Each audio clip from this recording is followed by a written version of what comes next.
Faucher from Preservation Design Works, formerly from Miller Dunwoody, and she'll be your moderator. Hi, as Natasha said, I'm moderating today, so I'm going to do a quick little introduction just about building code adoption and administration throughout the state, and then turn it over to our other presenters. But first, I'll introduce you to who they are and let them all say a little about themselves. And for myself, in addition to being an architect who's worked on preservation projects for the last 15 years or so, I'm also on the Minneapolis HPC, so I can get to see other people's projects too from that side of the table. So then we've got Dan Callahan and Glen Bergstrand and Richard Dana, and I'll let each of them, maybe starting with Dan, introduce themselves. I'm Dan Callahan. I supervise the plan review section in the building department in the city of Minneapolis. I've done that about 11 years. I've worked in zoning as a housing inspector, a little bit as a building inspector before I became a plan examiner, and have been in the position of the supervisor for about 10, 11 years. I'm Glen Bergstrand. I'm out of Duluth. I supervise the residential team with the State Fire Marshal's office. The residential team inspects the hotels, the motels, the daycares, the foster cares, the bed and breakfasts that have 6 or more guest rooms, those types of occupancies throughout the state. I also supervise the team that inspects the schools throughout the state.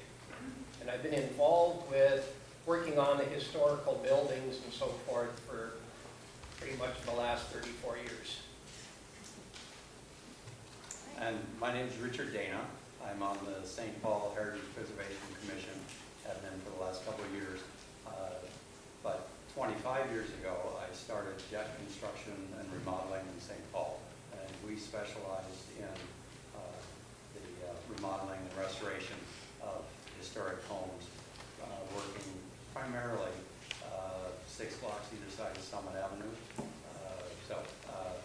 Lots of experience appearing before the Heritage Preservation Commission, which was part of, I was getting my own back when they asked me if I'd be willing to serve on it. Good. All right, thanks. So just to kind of give a brief overview, and I'm by no means an expert at this, I've just had to do many building code reviews.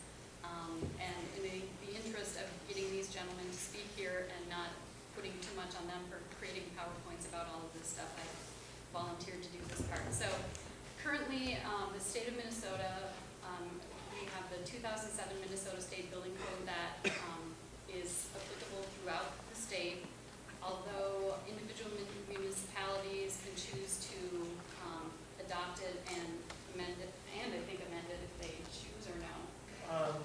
Smaller municipalities can choose to, the large ones over, and I don't know what the population are required to enforce the code. Okay. But the state code is the state code. Yeah. Municipalities cannot. Okay, so they can amend it, but Ma'am, could you use the mic? the mic? Okay. Sure, is that better? Okay, sorry. All right, so currently the 2007 Minnesota State Building Code is in effect, but for the last couple of years, I think they've been working on, and I'm sorry, actually I need to go back here and just talk about some of the publications that are adopted and amended to become part of the Minnesota State Building Code include the 2006 International Building Code, and the 2006 International Residential Code, and the guidelines for the rehabilitation of existing buildings, which has kind of been our, well, not kind of, it's our conservation code for the state of Minnesota. And Dan will talk a little bit about the different strategies and ways of deciding whether or not you use that approach or if you just go straight with using the IBC. But we're currently in the process of planning for a new code adoption, what the state is, and it's anticipated that it will go into effect in 2014. I'm not really sure. I think Glen and Dan can speak a little bit more to that, what the current status is of that. So the International Code Council then did away with the guidelines for the rehabilitation of existing buildings, and now it's just called the International Existing Building Code. So we'll be changing to that shortly. And I have no idea how that differs from what we call the GREB now, but I'm sure we'll all be learning about that soon. So one of the reasons I wanted to kind of do this overview is because I've done some projects in outstate Minnesota where there maybe isn't a local building official that people can use as a resource, and actually I was working in a county in western Minnesota that did not have a local building official. The county had not actually adopted the building code, but technically, since the state has adopted it, it does apply throughout the state. But we were kind of mystified about what we were supposed to do at that point without a local building official. Well, who do I talk to and ask about these things? Because we were working on a courthouse that was a 3-story courthouse. The courtroom, which is an assembly occupancy, was on the 3rd floor. It only had one means of egress, and technically you're supposed to have 2. And we thought, well, we need to review this with somebody. And so we contacted the Department of Labor and Industry, the Construction Codes and Licensing Division, and this website is a great resource, just kind of to get an initial feel for what's in the Minnesota State Building Code, and then also for contacting people and locating whoever your local building official is. So I'll show you that in a second. So then the administration of the code does vary by municipality. The counties that are shaded, they administer the code themselves with a designated building official. And then the rest of them, individual municipalities may, or they may defer to the state. And I think Dan can fill us in a little bit more on that as well. And so in determining for how does this apply to our project and who do we talk to, there's this great flow chart that's on the website, and it talks about whether or not you're a public building, a state licensed facility, and it goes kind of through the steps of who you contact. And so you can consult that, or you can go straight to the local code lookup on the website and you select your city and or county, township, and find out who that person is. And if all else fails, you can contact the staff at the Department of Labor and Industry, and they will help you. So that's what we ended up doing for that particular project, was meeting with staff at the Department of Labor and Industry and having them do basically a courtesy code review and make sure we were all kind of on the same page in our interpretation of things, whether or not we had to add an exit to that 3rd floor courthouse, or if the fact that we were adding sprinkler system was enough, just questions like that. Because, of course there's a grand monumental stair, but then how, adding a second means of egress from that space would have really impacted the character of that building. And it probably would have had to have been an exterior addition, and we could have done it if we needed to, but basically I think the main thing is to contact the building official in an early stage and get them involved early on. It doesn't matter if you don't have everything figured out yet. They want to talk to you sooner rather than later and get everybody on the same page and kind of headed in the right direction. So that's kind of the biggest lesson, I think, for me, is I always want to talk to the building official early in the process. So with that, I will hand it over to Dan, and then Glen is going to present, and then we're hoping this can turn into more of a question and answer session, and we'll be happy to take your questions. Thank you. Get up here. Yeah, this one. Just fine. I noticed there is a session coming up called How to Approach Local Officials. And I saw that they only had mayors. And I thought, well, maybe at the beginning, I should explain maybe the best way to approach the building official. And sometimes I say building official, building department, building inspector. To me, they're all interchangeable. It's really the group that does the code review for a project. And maybe just a little bit of background also. People ask, well, where does the fire code come in? Where does the building code come in? Well, the building code comes in anytime you propose to change the building, either remodel, renovate, add on, or change the use. The fire code is for the existing buildings for the most part. There are areas beyond that for sprinkler and some of those things, but that's the distinction between the two. We deal with the applicant wanting to come in and create a project where the fire department and the fire code deal with an existing building regardless of if any work is happening. But there is, when someone does have a project, there's really a good way to come in and really have the building official involved, like Laura says. Typically, a building department will want to sit down and talk to you, work with you on a project, but the expectation that the building department has is that you've done some of your homework.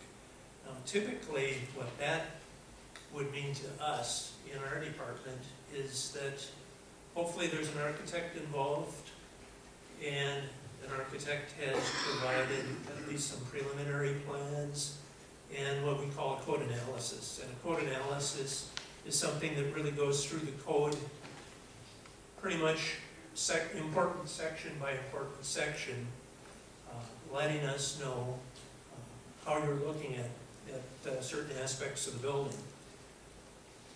And the idea is really that where the architect identifies code issues, hopefully they have identified how they want to approach an answer to the code issue. Now, there are going to be some that the architect says, I don't know what we can do here, and kind of maybe puts that back onto the building official for what have you seen in this sort of scenario, or have you accepted this?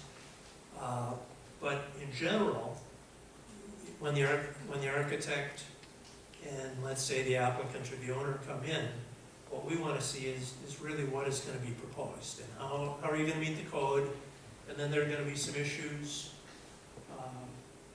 where you don't have an answer, and in some cases we don't have an answer yet. And part of the reason we don't have an answer yet is because there are different approaches to the code, and there are a lot of things in the code that are either vague, fuzzy, or not there at all. So our approach is to try to work with the applicant and with the applicant's architect. Now, let's see where I'm at here.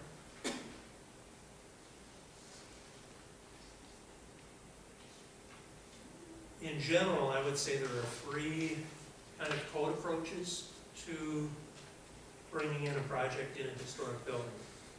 One Laura had mentioned is you use the IBC International Building Code or the International Residential Code. The residential code is for 1 and 2 family homes. The International Building Code is for everything else. And you make as much work under those codes as you can, and you're probably left over with some issues. And with those leftover issues, the code has a couple of options for you. One is called alternate methods, and that is where you can't meet what the code calls a prescriptive requirement, or the code says this is how you do this. The code does allow you to propose an alternate method if you can make an argument that it is maybe equivalent to the code or as safe as the code. And then there's another scenario called a modification. And modification is where it's impractical, which is a good word, but impractical to meet the criteria of the code. When you have these conditions, most municipalities have a process for making these proposals. In the zoning code, you might call it a variance, but in the building code, it's an alternate or a modification. And for example, in the city of Minneapolis, we have a form. You fill out, you make your argument, you identify what the code issue is, you make your argument as to how you feel your proposal will meet the intent of the code, and that's presented to our office. Our office will make a recommendation, and we'll work with you. I mean, if we have something that we say, well, you know, we're really, you know, putting us in a tight spot here, we can't make a positive recommendation on this, we'll let you know. We'll give you an idea, you know, if your proposal maybe has some merit. But our staff makes a recommendation, and then that recommendation goes to the building official. Each municipality has a designated building official who's kind of the last stop and the last say, and the building official then makes his findings and either approves or denies a modification or an alternate method. And in Minnesota, those are then appealable under the state of Minnesota if you choose. So anything really decided by the local building official is appealable onto the state of Minnesota. So that's the first option. Just use the code at hand. Come as close to it as you can. If there are things that you feel are really impossible to meet, now if it's a safety issue, you're going to have to come up with a reasonable alternate modification, but the code gives you that option. It doesn't just follow the book. The second avenue is what we have shown, and it goes by many names here. It's called, at times it's called the GREB, the Guideline for Rehabilitation of Existing Buildings. When the state adopted it as a chapter, I think unknowingly, the publisher of the booklet gave it a name which the state didn't authorize. But the book is called the Minnesota State Building Conservation Code. Some people just call it the Orange Book. But it's actually a chapter in the state building code. And it's a very difficult chapter to use. And part of the reason it is difficult to use is because this booklet actually came from the old Uniform Building Code, and it was modeled after the code that hasn't been in use for about 10 years now. Being as we use the International Building Code, it doesn't match up real well, but it does have a lot of maybe scenarios that give you a little bit, maybe a little bit clearer path than going with a modification or an alternate method. On this slide, I have identified a couple things with the GREB. I think I've covered what is it. Chapter 4 is just a very general chapter that deals with alterations to existing buildings.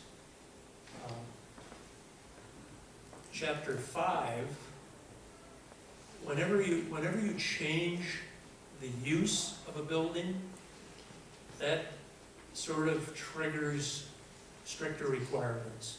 So let's say you have an existing historic hotel.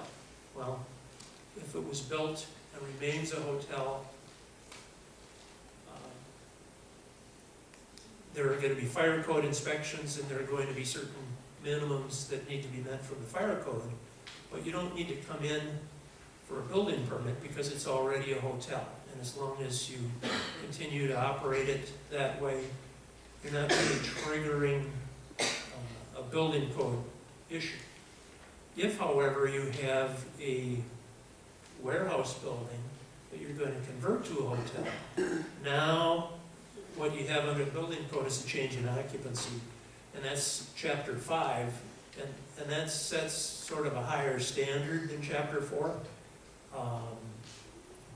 which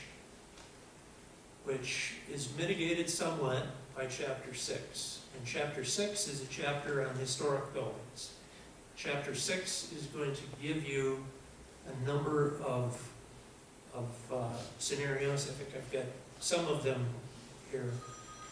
For example, where open stairs and ornamental stairs and ornamental guardrails might be permitted to remain.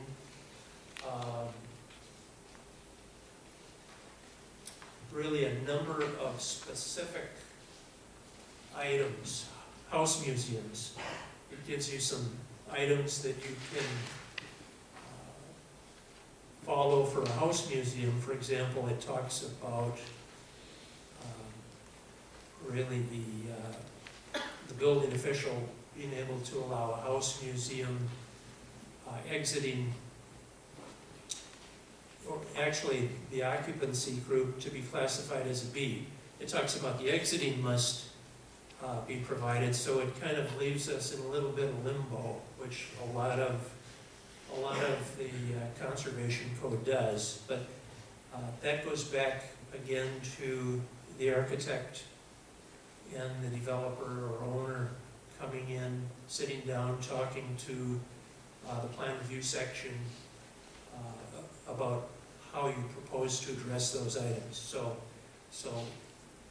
pretty much pick either the I codes and modifications or alternates, or choose the conservation code. And most jurisdictions will ask you not to mix or match the two. It kind of, a modification under the I codes might end up being just that, though. There is a third approach, and in the international code, that third approach is called performance-based design. Now, that might involve actually a fire protection engineer. We have, and we'll probably get into some of the individual projects, but we have one at present in Minneapolis that involves a performance-based design and a fire protection engineer, and we haven't issued the permit yet on it, so I don't know that I can say a bit about it, but it's the Pillsbury A mill, and if you have any familiarity with the A mill, it has exposed steel and exposed joists. Well, typically in the building code, if you're going to create a use that has fire separation required between the two, that typically involves drywall walls and ceilings to create a passive fire separation. In this case, there was a need to maintain the exposed steel and wood, so the architects chose to go with a method where they would enlist a fire protection engineer, and while the building is required to have a full-blown sprinkler system throughout, what the applicant is looking at doing is providing additional coverage, an improved system, maybe additional fire alarms, that sort of thing, and then with really a report explaining how this is going to meet the intent of the code. The building official has that ability to look at that and approve something based on an engineered performance-based design. But not least, item 4 on here, for my piece here, is because, well, in our section, we have a saying that is something like, a new building. If an architect brings in a new building for us to look at, well, those are in a way almost easy because you just follow the rules. There aren't that many issues with those. It's the existing buildings, whether they are historic or not, that create some of the issues that we have to kind of work with applicants and try to come up with a system that meets the historic intent and life safety requirements that the building code has. Part of that is our department at least, has always had some policies on what we would allow on existing buildings, even before the state adopted the conservation code and these other areas to address existing buildings. As a department, our department has always had to work with owners on existing buildings. So what you might find is individual departments might have some policies on how they might deal with certain things. One of those, even though the GREB does specifically have some pretty open allowances on the energy code, for example, City of Minneapolis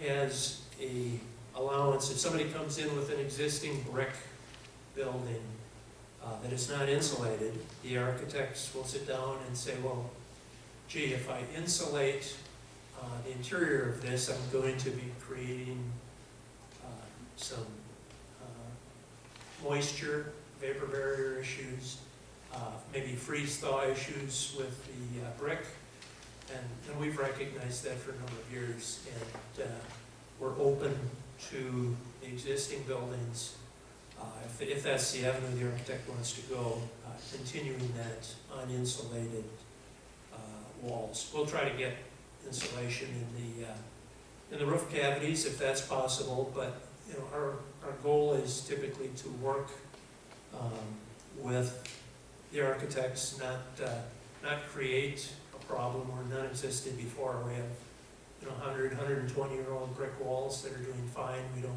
want to create a problem with those. But that's one example of maybe a policy issue where if something comes up, go ahead and ask the code official, is there a policy on this that we can work with you on? So I guess my main point, like Laura said, bring plans in, sit down with the official, whether you're going, trying to work with the building code or trying to work with the conservation code, or if it's a bigger project where you need a performance-based design, come in. We are happy to sit down and see what your proposal is. Be prepared. Show us how you intend to meet the code. Show us where you maybe want to propose an alternate or aren't sure how you can meet the code, and we're happy to work with you.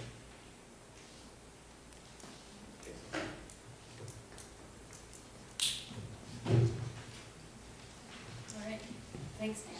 I'll turn it over to Glen.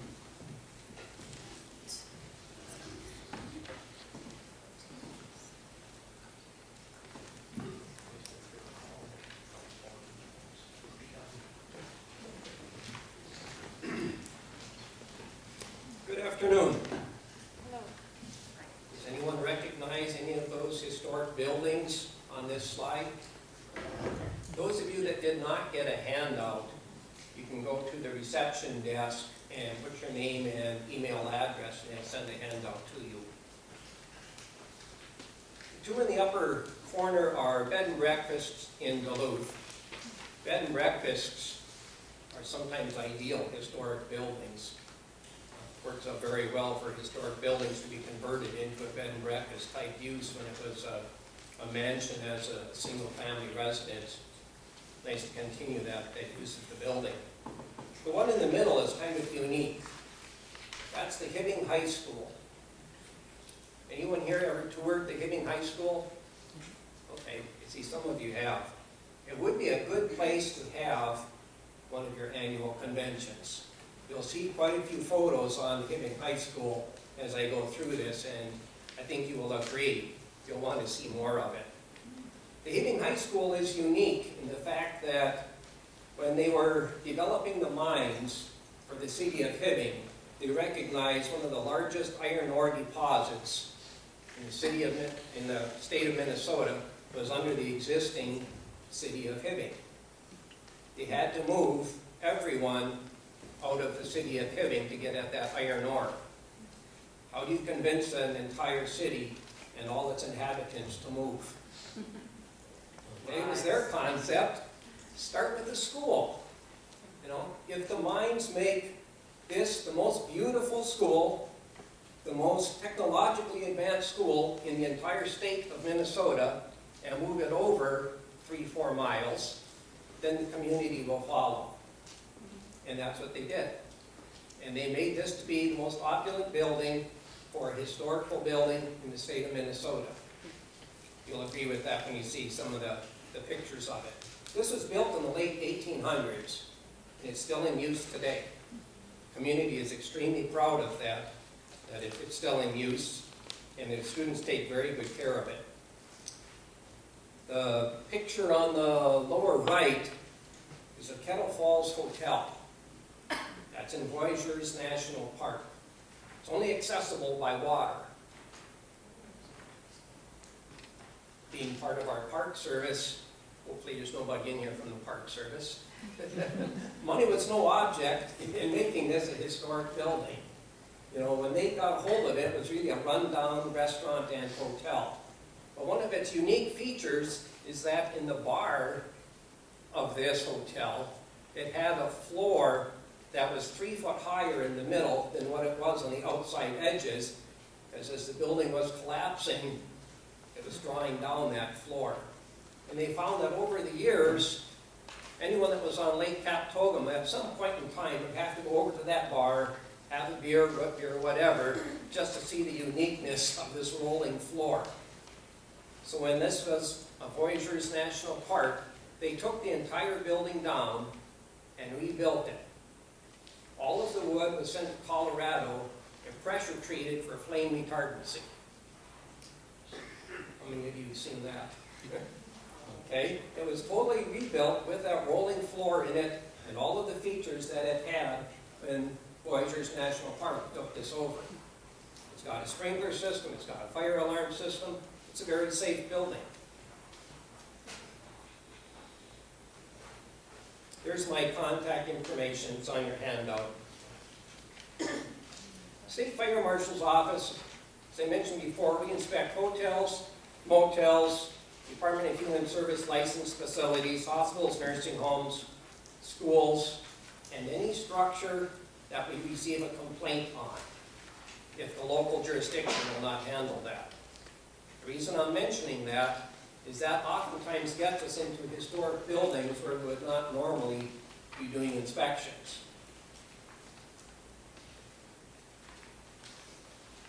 Local municipalities can elect to do inspections of historic buildings if they see fit. So if you're considering a historic building in your community, the first item to do would be to determine, does it have any orders on that building for fire safety violations? You know, are there things that have to be corrected that the owner has been made aware of? You can also determine if the building is required to have a fire marshal inspection by referring to that last list. If it's not required to have a fire marshal inspection and it does not have orders, we're probably not going to be involved with it. You can obviously contact us if you have questions, but we're probably not going to be coming out looking at that particular historic building to see if it's in compliance with reasonable fire safety or not. And you can also ask the owner if they wish to have a fire marshal inspection. Good luck with that.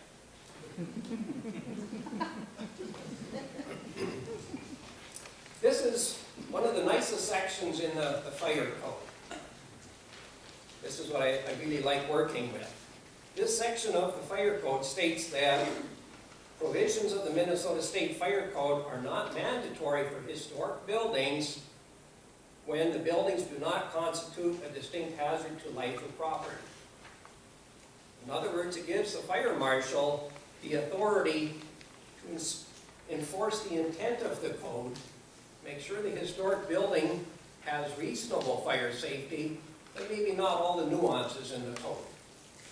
If the handrails aren't quite right, well, maybe that's a historic feature and maybe it's going to be okay. And we can look at it that way throughout the whole process. The fire code requires that all historic buildings have an approved fire protection plan. And that means that maybe it doesn't meet all the requirements of the fire code, but what do you have in this building for fire safety? What have you applied as the intent?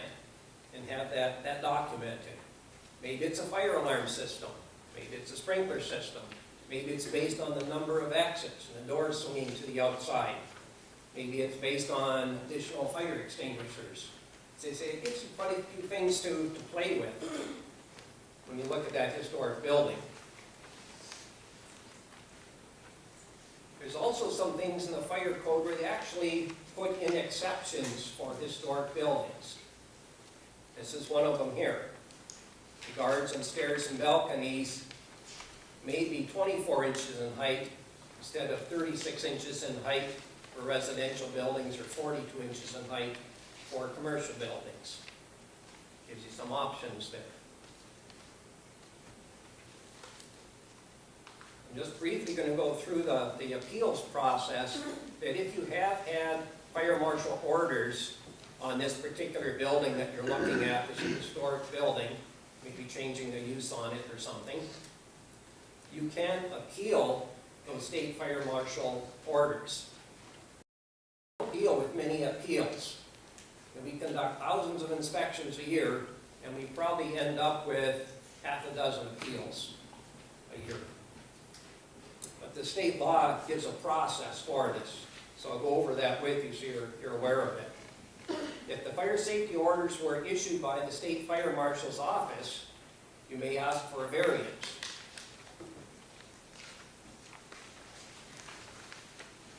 To ask for a variance, state law requires that you are in substantial compliance with the fire code.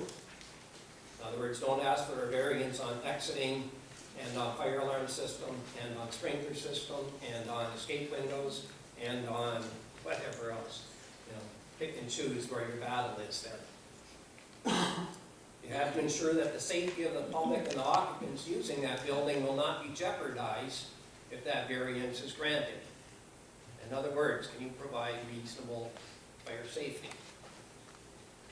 And the last item is, would an undue hardship result if that variance was not granted? Changing the stairways in a historic building, yeah, that's probably an undue hardship. You almost have to take the building down to accomplish it. That would be a pretty easy sell. That could be an undue hardship.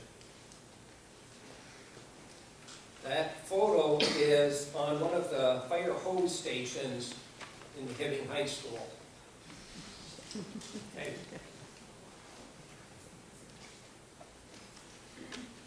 This happens to be the grand staircase in one of the bed and breakfasts in Duluth. You think that's a historic feature for that building?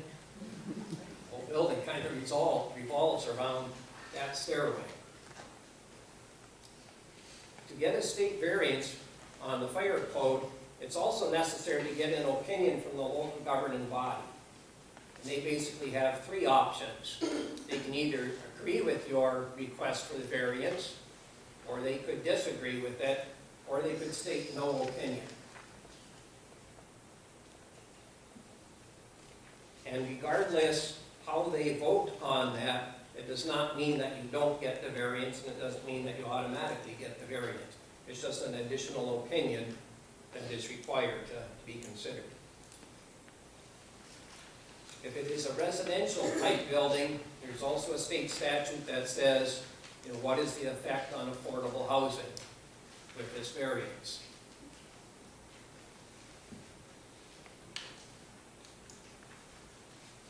We'll look at some of the different codes here, because that's the most interesting part, right? Okay. These photos happen to be photos that are in the hallway and in the library of the Hibbing High School, and some of the artwork that exists there. The definition here is critical. This is coming from the International Existing Building Code, which is the same as what the fire code definition is going to be. But it mentions that a historic building, it's not a building that's old. It's not a building that you would like to be a historic building, so that you can get by with some of these exceptions in the code. It has to meet these requirements to get the exceptions allowed in the code. It has to either be designated as a historic building under a local or state designation, or it has to be certified as a contributing resource within the National Register of Historic Buildings. Or it could be listed as a historic district, which I expect we can see in Lanesboro. You've got some historic districts. And if it's in the historic district, you have to have an opinion by the State Historic Preservation Officer that yes, this is a contributing building to this historic district, such as a theater that we're sitting in. So if it meets those requirements, it's a historic building and you can apply the exceptions the code allows. And it goes on to say that provisions of this code are not mandatory for historic buildings, even with a change of occupancy. So maybe it was a school and now it's going to be turned into apartments. As long as there's not a distinct hazard to life safety. The existing building code goes on to mention that even if it's a historic building, you may have to have some things in the building for handicapped accessibility, ramps and elevators.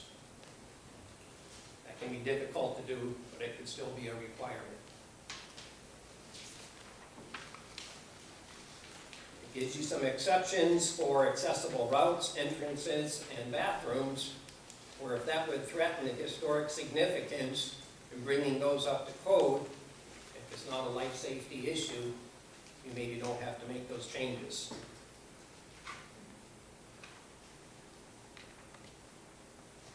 Historic buildings that do not conform to the construction requirements would be considered to comply if they have a sprinkler system. That's usually going to be one of your better options you're going to find when you go through the code. It'll provide life safety and it'll also provide protection for the building. This is a picture of the ceilings in the hallways of the Hibbing High School. That's actual gold artwork. And it mentions repairs to historic buildings can use those same materials, good luck finding gold nowadays, provided it's not asbestos or lead paint. It's kind of unique also for a high school when you recognize that this has existed since the late 1800s, and students have not caused a problem with that. The student population is so proud of this school, yet to this day, that hasn't been desecrated. There's no paintings over any of these things in the building. It's all been maintained. Those columns are all granite.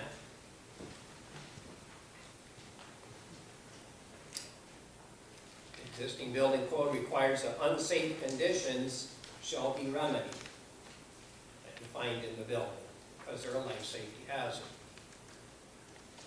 These are conditions that were found, I'm going to say about 3 months ago, in a historic building in the metropolitan area.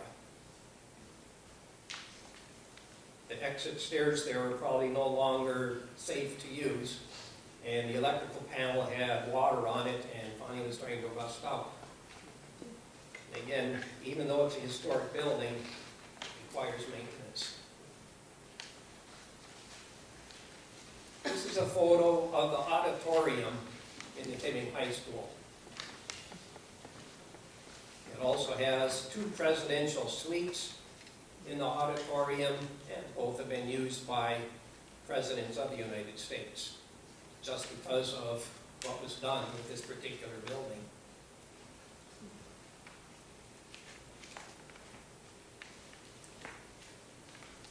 This one kind of surprised me when they put it in the code at the international level. But it states a fire sprinkler system is not a substitute for having the proper number and capacity of exits. So if the code is requiring 2 exits, even though you put in a sprinkler system, you still have to provide 2 exits.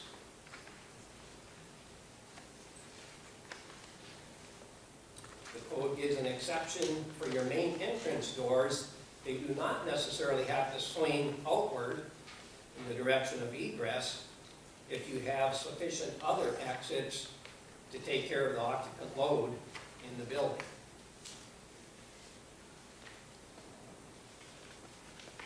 Interior finishes can remain in a historic building, and they can demonstrate that they're the historic finishes. And in many cases, you can treat them for flame retardancy as well. This was in a bed and breakfast. It's some kind of a fabric material that's on the walls there that could easily be just sprayed with a flame retardancy so you don't get ignited by candles or electrical arcing or anything of that nature. Buildings 3 stories or less in height do not need to have fire-resistant stairways.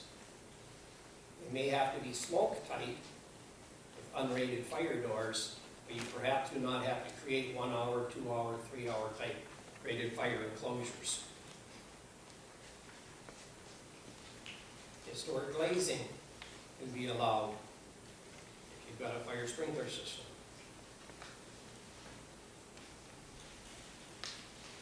Grand stairways are accepted without complying handrails and guardrails if they're not structurally dangerous. I keep coming back to this one stairway because it just amazes me. Can you imagine the work that went into the building that? I'll go through just a short list of suggestions here to keep in mind if you're working on a historic building in your community. The first thing to do would be to try to determine what is the critical feature of that particular building that you want to preserve. Is it that monumental stairway, or is it the carved artwork, or is it the overall design of the building? What is it that's really important of that particular structure? And then what is necessary for fire safety in that building, and what can we work around to preserve that historic element of the building and still get reasonable fire safety? Determine where it doesn't meet the fire code and what you want to save and see what we can pull together to make it work out. Try to come up with some equivalencies. Maybe it's a sprinkler system, maybe it's a fire alarm system, maybe it's some additional fire doors in some other areas of the building. If you've got a historic entrance that doesn't meet the code for whatever reason, maybe adding additional doors off the back side of the building could make it work out. Knowing what the use of that building is going to be is critical. You're changing the use perhaps, and depending on what you're changing the use of that building to depends on what level of fire safety you need in that building. So I gave you some examples here. Buildings that would be converted for uses of an office. For people to get out of a fire in a building when it's used as an office, people are pretty much awake. They're familiar with the hallways, the exits, and so forth. So basically, all you're gonna need to do there is just make them aware that there's a hazard in the building. Fire detectors, fire alarm system. Let them know there's an issue, and then they can get out. It's fairly simple. Buildings used for a place of assembly, like a theater that we're in, or a church. Early warning, flame retardant interior finishes, so it's not going to go up instantaneously. We've got time to get out large numbers of people. Provide sufficient exits. Keep in mind the guests are not familiar with that building. And think about that in the building that we're at today. If there was a fire out in that entrance now, where you're seated, how are you going to know about it? Now, if we saw some smoke coming through the doorway and so forth, most people do not react to that, particularly when there's somebody on a stage talking to them, or there's some performance going on. They're waiting for somebody to make a decision to do something. And that's where we've had some of the tragic fires in the United States and elsewhere. And finally, when that smoke comes through the door and it's heavy enough, and this gentleman here decides, I'm going to leave, I don't care about the rest of you, he jumps out and he heads for that exit, everybody else does at the same time. It takes something to get everybody started.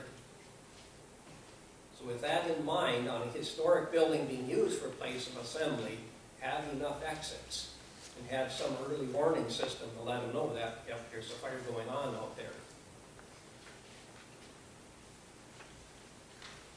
Buildings used for lodging. People are sleeping. Again, they need to know when there's a fire happening in the building when they may be asleep. So it needs some kind of fire alarm, fire detection in that building. And again, they're not familiar with where the exits are. They know where the exit is or the entrance that they came in. They have no idea where the alternate exits are. So you can need exit signs, emergency lights, to show them where the alternate exits are for getting out of that lodging building. These are the last slides here. This is a picture of this bar in the Kettle Falls Hotel. A bar, place of assembly, much important. Having at least 2 exits, letting people know there's a problem so that they can get out, right? They have done that here. Still kept the historic features of that bar. It was really difficult to get it on a photo here to show you how this floor slopes. But if you look at that stand under the pool table, it gives you an idea. It's propped up a foot higher on one side of the pool table than it is on the other, just to make it level. There were photos taken of before and after the reconstruction of the hotel. You can see how close the new hotel is to the hotel built in the 1800s. And again, there's a photo of the bar on the left-hand side, photo of the outside of the building, and the porch that's out there. Even the porch has a sprinkler system in it. One of the unique things for the Kettle Falls Hotel is they mentioned it's only, you can get there only by boat. For them to put electrical power into this hotel that didn't have electrical power, before the Park Service took it over, it cost $1 million. They had to take power from Highway 53, run it under the water to islands, and then reconnect more cable back underwater to the next island, make more connections all the way out to Kettle Falls Hotel. It's about 20 miles.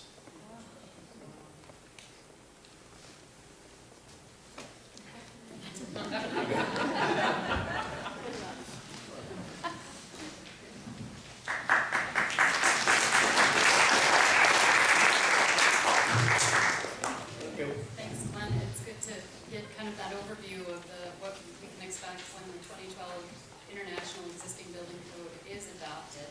I think that example I gave earlier about the courthouse, the 3rd story, it's interesting now to see that probably wouldn't be allowed we would have to provide a second means of egress, and at the time, the interpretation was that we were making the building actually more safe, not less safe, by adding a fire sprinkler system, and therefore we could just maintain one exit.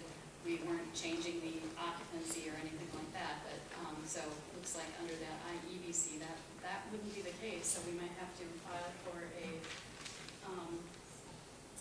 what did you call it, not a variance necessarily, but a different interpretation, so. Well, once the project is done here. Well, yeah, no, I know, I realize that, yeah,